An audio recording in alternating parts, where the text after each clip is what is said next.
बहुत समय पहले की बात है।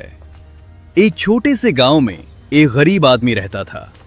उसका घर मिट्टी और टाट के ढक्कन से बना था, जो बारिश में अक्सर पानी से भर जाता था।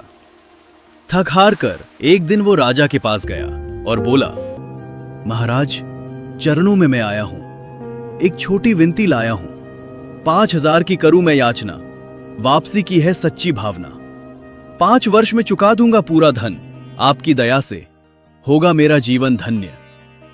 राजा ने उसकी बात पर विश्वास किया और उसे 5,000 रुपए दे दिए।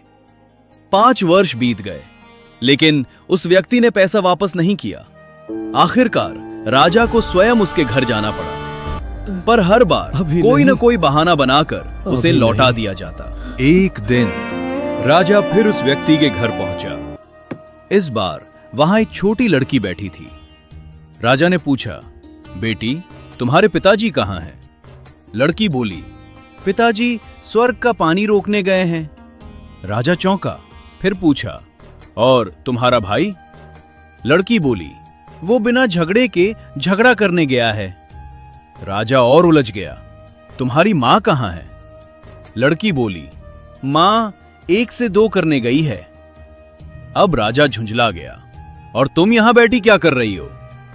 लड़की हंसकर बोली, मैं घर बैठी संसार देख रही हूं। राजा समझ गया, ये लड़की सीधे जवाब नहीं देगी। उसने प्यार से मुस्कुराते हुए पूछा, बेटी, तुम्हारी बातें मेरी समझ से बाहर हैं, इनका अर्थ मुझे समझाओ।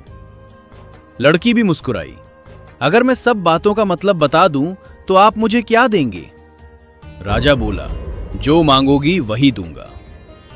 लड़की ने कहा, तो मेरे पिताजी का सारा कर्ज माफ कर दीजिए, तब मैं सब समझाऊंगी।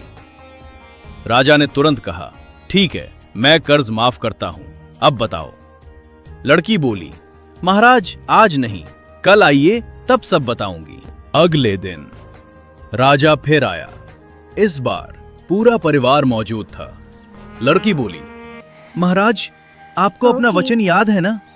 राजा बोला, हां, अगर तुम सब समझाओगी तो कर्ज माफ कर दूंगा। लड़की ने कहना शुरू किया, सबसे पहले मैंने कहा था पिताजी स्वर्ग का पानी रोकने गए हैं। उसका मतलब था बारिश हो रही थी और छत टपक रही थी। पिताजी उसे ठीक करने गए थे। हम मानते हैं कि आसमान में स्वर्ग है, इसलिए मैंने ऐसा कहा। राजा सिर हिलाने लगा।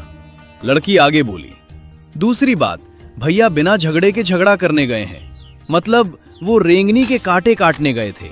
कांटे काटोगे तो चुभेंगे ही, यानी बिना झगड़े भी झगड़ा होगा। राजा प्रभावित हो चुका था। और तीसरी बात? उसने पूछा। लड़की बोली, मां 1 से 2 करने गई है, मतलब दाल पीसने गई है। एक दाना 2 हिस्सों में बढ़ जाता है। और चौथी बात? लड़की मुस्कुराई, मैं चावल पका रही थी।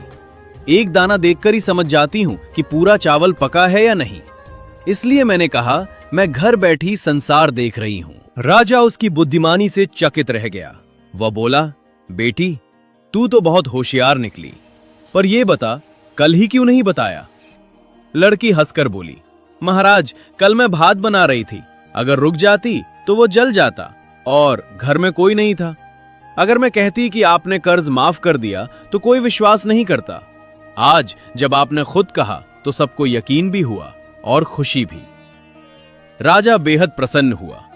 उसने अपने गले से मोतियों की माला उतारी और लड़की को देते हुए बोला, बेटी, ये तेरी चतुराई का इनाम है।